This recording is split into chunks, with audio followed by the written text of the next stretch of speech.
Assalamualaikum warahmatullahi wabarakatuh. Izin Pak, izin memperkenalkan diri, Taruni Mada Damarjati Dewi dari Prodi TMP 2B, izin untuk menjelaskan mengenai istilah-istilah pada sistem kendali pada mata kuliah teknik pengaturan.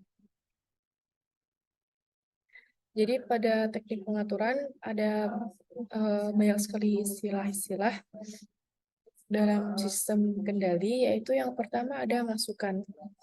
Masukan atau input adalah rangsangan dari luar yang diterapkan ke sebuah sistem kendali untuk memperoleh tanggapan tertentu dari sistem pengaturan.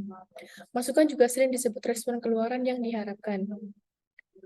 Yang kedua ada keluaran. Keluaran atau output adalah tanggapan sebenarnya yang didapatkan dari suatu sistem kendali. Yang ketiga ada plan, yaitu seperangkat peralatan atau objek fisik di mana variabel prosesnya akan dikendalikan. Misalnya ada pabrik, reaktor nuklir, mobil, sepeda motor, pesawat terbang, pesawat tempur, kapal laut, kapal selam, mesin cuci, mesin pendingin, seperti sistem AC, kulkas, freezer, kemudian penukar kalor atau heat exchanger, kemudian ada bencana tekan atau pressure vessel, kemudian ada robot dan sebagainya. Yang selanjutnya adalah proses, yaitu berlangsungnya operasi pengendalian suatu variabel proses, misalnya proses kimiawi, fisika, biologi, ekonomi, dan sebagainya. Kemudian sistem, yaitu kombinasi atau kumpulan dari berbagai komponen yang bekerja sama bersama-sama untuk mencapai tujuan tertentu. Kemudian ada diagram blok, yaitu bentuk kotak persegi panjang yang digunakan untuk mempresentasikan model matematika dari sistem fisik. Contohnya adalah kotak bergambar 2.3. Kemudian ada fungsi alih atau transfer function, yaitu perbandingan antara keluaran atau output terhadap masukan atau input suatu sistem pengendalian. Suatu misal fungsi alih sistem pengendalian loop terbuka pada gambar 2.3 dapat dicari dengan membandingkan antara output terhadap input. Demikian pula fungsi alih pada gambar 2.2. Berikut adalah gambarnya, yaitu sistem pengendalian loop tertutup. Kemudian yang selanjutnya ada istilah sistem pengendalian umpan maju, yaitu sistem kendali ini disebut juga sistem pengendalian loop terbuka. Pada sistem ini, keluaran tidak ikut andil dalam aksi pengendalian, sebagaimana dicontohkan pada gambar 2.3. Di sini kinerja controller tidak bisa dipengaruhi oleh input referensi. Kemudian sistem pengendalian umpan balik. Istilah ini sering disebut juga dengan sistem pengendalian loop tertutup. Pengendalian jenis ini adalah suatu sistem pengaturan di mana sistem keluaran pengendalian ikut andil dalam aksi kendali. Ini merupakan gambar dari sistem pengendalian level cairan secara manual. Kemudian ada sistem pengendalian manual. Sistem pengendalian manual di mana faktor manusia sangat dominan dalam aksi pengendalian yang dilakukan pada sistem tersebut. Peran manusia sangat dominan dalam menjalankan perintah, sehingga hasil pengendalian akan dipengaruhi pelakunya. Pada sistem kendali manual, ini juga termasuk dalam kategori sistem kendali jerat tertutup. Tangan berfungsi untuk mengatur permukaan fluida, untuk tangan berfungsi untuk mengatur permukaan fluida dalam tangki. Permukaan fluida dalam tangki bertindak sebagai masukan, sedangkan penglihatan bertindak sebagai sensor. Operator berperan membandingkan tinggi sesungguhnya saat itu dengan tinggi permukaan fluida yang dikehendaki, dan kemudian bertindak untuk membuka atau menutup katup sebagai aktuator guna mempertahankan keadaan permukaan yang diinginkan. Ini merupakan gambar 2.5, yaitu gambar sistem pengendalian level cairan secara otomatis. Kemudian ada istilah sistem pengendalian otomatis. Sistem pengendalian di mana faktor manusia tidak dominan dalam aksi pengendalian yang dilakukan pada sistem tersebut. Peran manusia digantikan oleh sistem controller yang telah diprogram secara otomatis sesuai fungsinya, sehingga bisa memerankan seperti yang dilakukan manusia. Di dunia industri modern, banyak sekali sistem kendali yang memanfaatkan kontrol otomatis, apalagi untuk industri yang bergerak pada bidang yang prosesnya membahayakan keselamatan jiwa manusia. Kemudian ada variabel terkendali atau control variable, yaitu besaran atau variabel yang dikendalikan. Biasanya besaran ini dalam diagram kotak disebut proses variable atau PV. Level fluida pada bejana pada gambar 2.4 ini merupakan variabel terkendali dari proses pengendalian. Temperatur pada gambar 2.5 merupakan suatu variabel terkendali dari suatu proses pengaturan. Kemudian ada manipulate variable. Masukan dari suatu proses yang dapat diubah-ubah atau dimanipulasi agar proses variabel besarnya sesuai dengan set point atau sinyal yang diumpankan pada suatu sistem kendali yang digunakan sebagai acuan untuk menentukan keluaran sistem kontrol. Masukan proses pada gambar 2.4 adalah laju aliran fluida yang keluar dari bejana. Sedangkan masukan proses dari gambar 2.5 adalah laju aliran fluida yang masuk menuju bejana. Laju aliran diatur dengan mengendalikan bukaan katup. Kemudian ada servo mekanisme, yaitu sistem pengendalian di mana keluarannya berupa besaran-besaran mekanik seperti percepatan, kecepatan, posisi, torsi, putaran, dan sebagainya.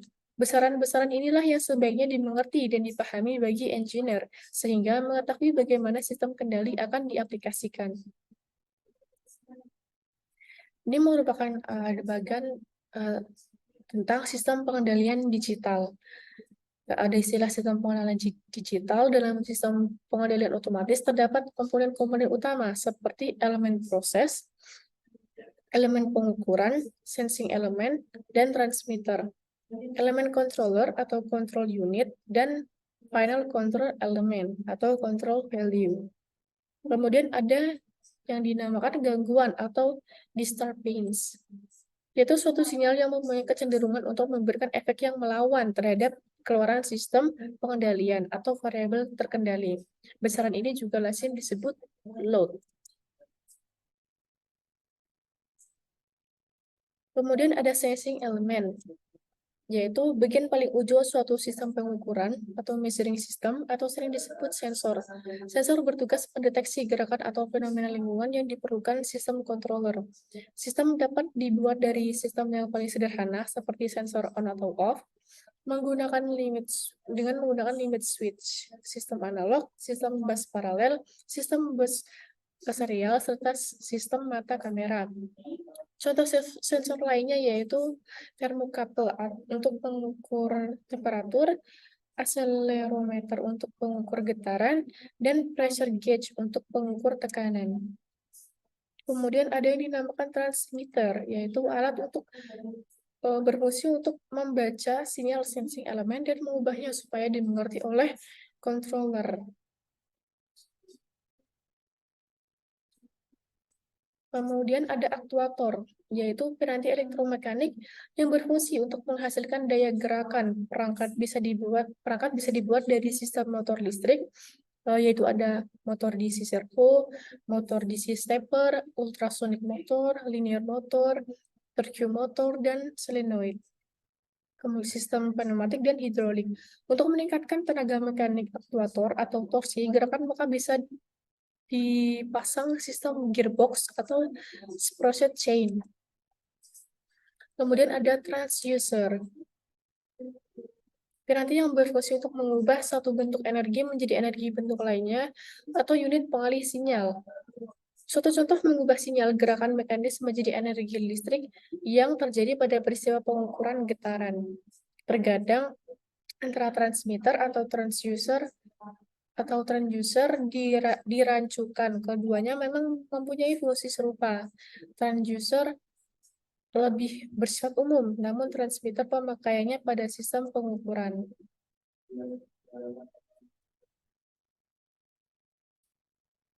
Kemudian ada measurement variable. Sinyal yang keluar dari transmitter ini merupakan cerminan sinyal pengukuran. Kemudian ada setting point, yaitu besar variabel proses yang dikehendaki. Suatu controller akan selalu berusaha menyamakan variabel terkendali terhadap set point. Kemudian ada istilah error, yaitu selisih antara set point dikurangi variabel terkendali. Nilainya bisa positif atau negatif, bergantung nilai set point dan variabel terkendali. Makin kecil error terhitung, maka makin kecil pula sinyal kendali controller terhadap plan hingga akhirnya mencapai kondisi tenang atau bisa disebut steady state. Kemudian ada alat pengendali atau controller. Alat pengendali sepenuhnya menggantikan peran manusia dalam mengendalikan suatu proses. Controller merupakan elemen yang mengerjakan 3 dari 4 tahap pengaturan, yaitu membandingkan set point dengan measurement variable. Yang kedua, menghitung berapa banyak koreksi yang harus dilakukan. Yang ketiga, mengeluarkan sinyal koreksi sesuai dengan hasil perhitungannya.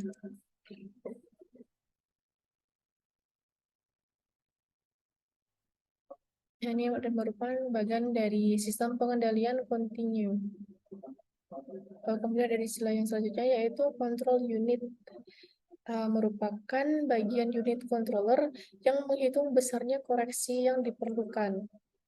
Kemudian ada final controller element, yaitu bagian yang berfungsi untuk mengubah measurement variable dengan memanipulasi besarnya manipulate variable atas dasar perintah controller. Kemudian ada sistem pengendalian kontinu, yaitu sistem pengendalian yang berjalan secara kontinu pada setiap saat respon sistem selalu ada. Pada gambar 7 tersebut, ada sinyal ET yang masuk ke controller dan sinyal MT yang keluar dari controller adalah sinyal kontinu. Kemudian ada bagian yang kedua yaitu gambar 2.8 mengenai sistem pengendalian digital. Sistem pengendalian adaptif, yaitu sistem pengendalian yang mempunyai kemampuan untuk beradaptasi dengan perubahan lingkungan di sekitarnya. Kemudian ada sistem pengendalian diskrit atau digital, yaitu sistem pengendalian yang berjalan secara diskrit. Proses pengendalian tidak berjalan setiap saat, hanya pada waktu-waktu tertentu saja, pada saat terjadi pencuplikan pada waktu cupliknya. Pada gambar 8 tersebut, sinyal E yang masuk ke controller dan sinyal M yang keluar dari controller adalah sinyal digital. Sensor pada gambar 28 itu dipergunakan untuk mengubah dari sinyal kontinu menjadi sinyal digital. Rangkaian holding device dipakai untuk mengubah sinyal digital ke sinyal kontinu. Kemudian ada respon atau rangsangan, yaitu setiap isyarat masukan yang dimasukkan dari luar yang mempengaruhi keluaran terkendali. Kemudian ada sistem regulasi otomatis, yaitu sistem pengendalian di mana output sistem dijaga agar sesuai dengan nilai input referensi yang telah ditentukan terlebih dahulu atau paling tidak mempunyai selang yang kecil dengan input referensinya.